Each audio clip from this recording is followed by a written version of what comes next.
What flows in a river is something that's essential to all of us. And when you see it in that dynamic form going by, you see it supporting all of that life. It's a very primal sensory experience. The water doesn't stay still, it's always moving. So when you think about rivers, you have to think about the whole landscape. And you have to think about all the communities, the people upstream, the people downstream, how they affect each other. The wild and scenic designation really is a source of pride. It's something that we see as a point of identity, and it means that our river really is a national treasure.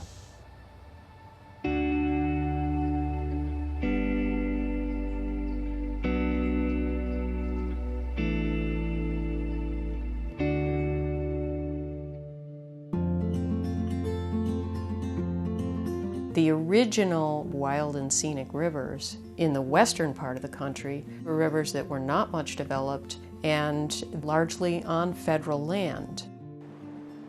But the rivers in the east have recovered a great deal so that now these rivers have become valuable scenic and recreational assets again.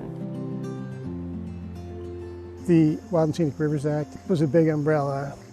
But it took a long time for the Park Service to figure out how to use it to protect rivers where you're not going to create a federal park, where it would be inappropriate to buy or manage the private lands. How do you deal with those rivers? And that was really the problem that Partnership Rivers set out to solve.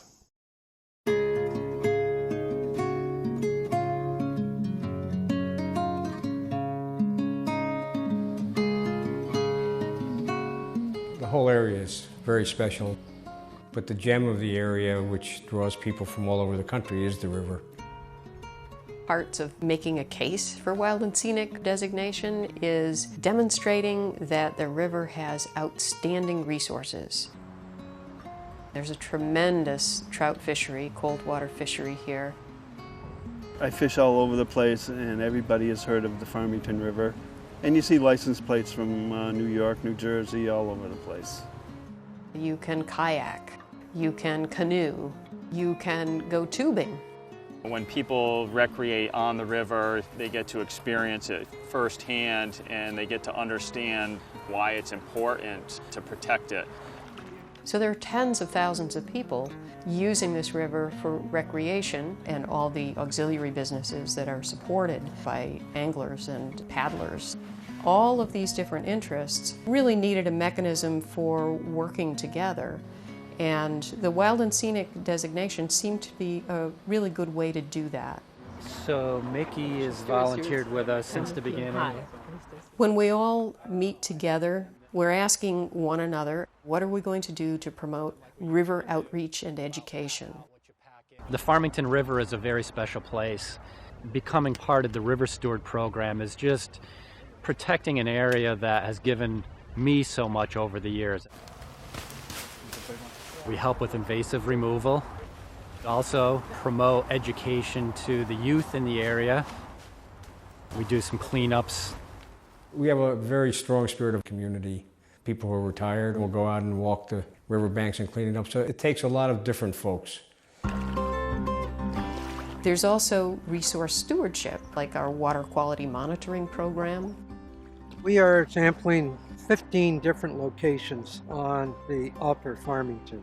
We check for bacteria and chemicals and minerals.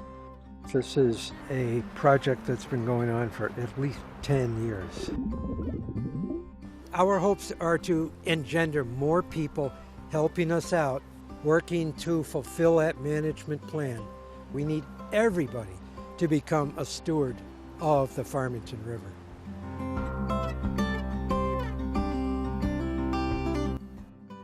One really great example of how people bring different sensibilities to their appreciation of a river is the Farmington River Quilt Project.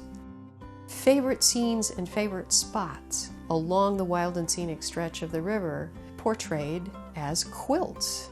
They really capture the essence of the river and shows communities all over the state what an incredible wild and scenic river we have. So it's serving as our ambassador in a lot of new places.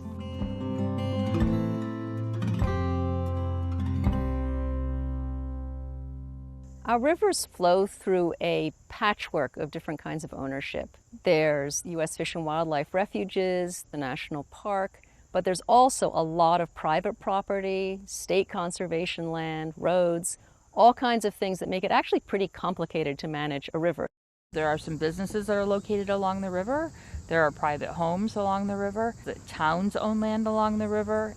There's all these sayings, all these colloquialisms. 2 heads are better than 1. It takes a village. When we all get together and find that common ground, we really do work much more effectively to protect this area than we would if we could work individually.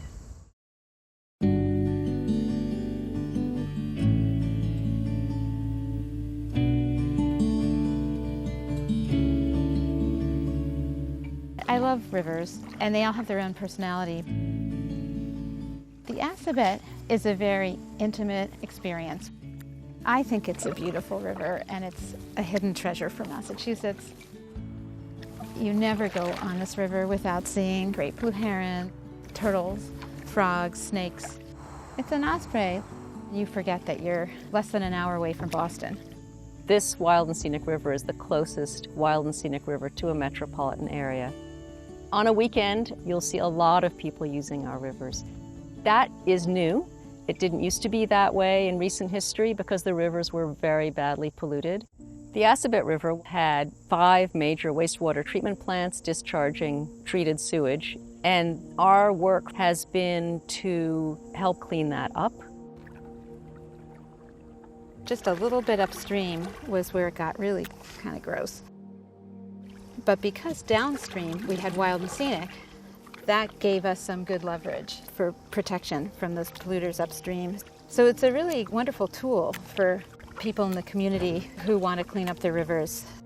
We've been able to do that because wild and scenic river designation allowed for there to be funding to collect the data to make the decisions so that investments can be made to clean up the water.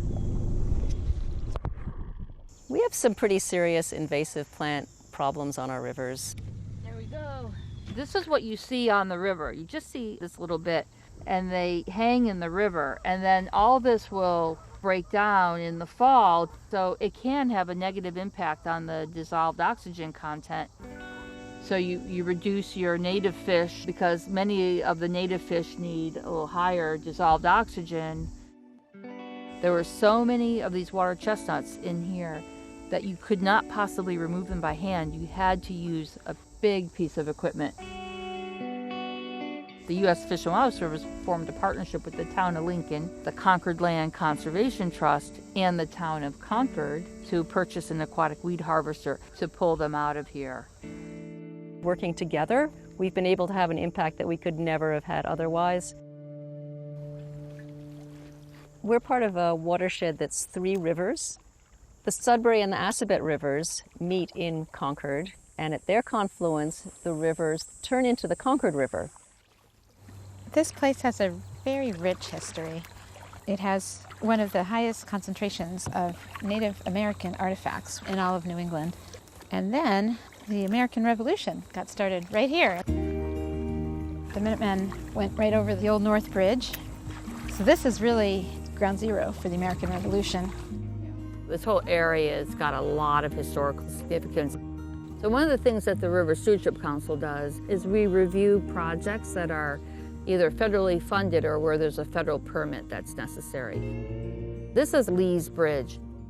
We worked really hard to recreate the bridge the way it used to look, but meeting current design standards. I love working on rivers because they connect things, they connect people and sustain them because we need the water, we need the wildlife, we need the peace and quiet for our minds and our souls and our children.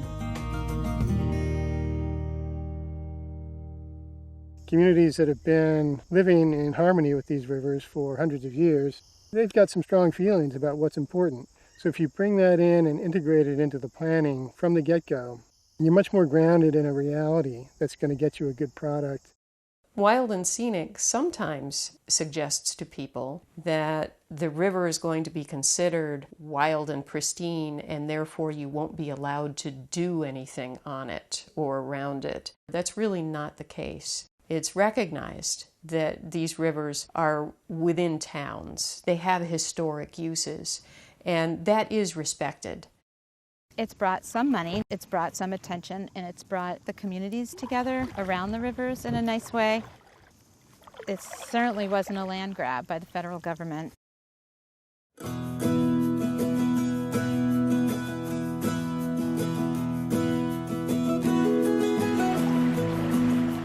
Musconetcon is a Lenni Lenape word. We think it means a meeting place of clear flowing water. I grew up with the Musconetcon River in my backyard. That's why I get engaged and excited about protecting the river. It's a great way to talk about the history that you just absorb growing up in a place. Back when there wasn't electricity, people needed a way to get power. And the best way of getting power was from the river. And people built grist mills to grind their grain. None of these dams were used to prevent floods. Some of them are hazardous, and they could breach. We work in partnership with dam owners who have a high hazard dam, and if they would like the dam moved, we're a way to bring in outside funding to help remove that dam. We've been restoring migratory fish passage, so fish like shad, alewives, other river herring, and eels can come back. So the shad came back a year after we took down that dam. The shad are an iconic fish in the Delaware River watershed. So when the shad came back, it drew a lot of attention. Great success for the river, and it's a great way to restore the environment and really meet what the Wild and Scenic River Act is about. To see a fish that hasn't been here for hundreds of years, that was probably one of the best feelings I've had in my career. Are you catching anything? My dad caught some trout. Yeah. This is a rainbow trout. They moved the dam, so it's very nice now, right now. The river is moving in a direction that it needs to move in terms of recovery. You know, this is the culmination of ecology and engineering coming together on a project. And I like to stand there and listening to it. It's relaxing. That water it's just relaxing to hear it go through there like that. It looks just like a Rocky Mountain stream. It flows the way it's supposed to. I don't think anybody in 100 years has seen it flow like this. It's gorgeous, and we love it. We have 5 staff, 2 are full-time, 3 are part-time. Even though we're small, a local article called us the mighty MWA because of what we've been able to accomplish. And it's through having that base level of support, that capacity that comes from the Wild and Scenic Act. Congress makes it eligible for designation, but for it to actually go into force, the local communities need to agree to it. It's a way of exercising the pride that people feel about where they live, and it builds an identity to not just the river, but the region overall.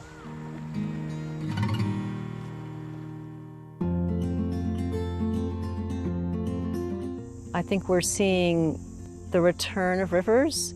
Even our mill towns now are turning back towards the rivers and making them a centerpiece, making them an asset instead of a liability. And that's very exciting to see.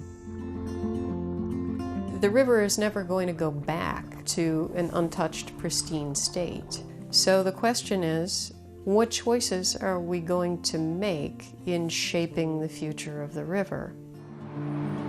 Rivers cross boundaries. They're often used as a dividing line between boundaries. It can result in a fragmented way to look after a river and care for it. And what the Wild and Scenic Act does through creating the River Management Council, it creates a more holistic view of the river overall. Everybody wants clean water. They want to preserve the recreational opportunities. They want to preserve the wildlife. They want to preserve the historic character. They can't do these things alone. It's going to need to be a collaborative effort with state, federal agencies, nonprofits, A lot of the draw of partnership rivers is that we bring these parties together to preserve that resource and make the most of it for future generations.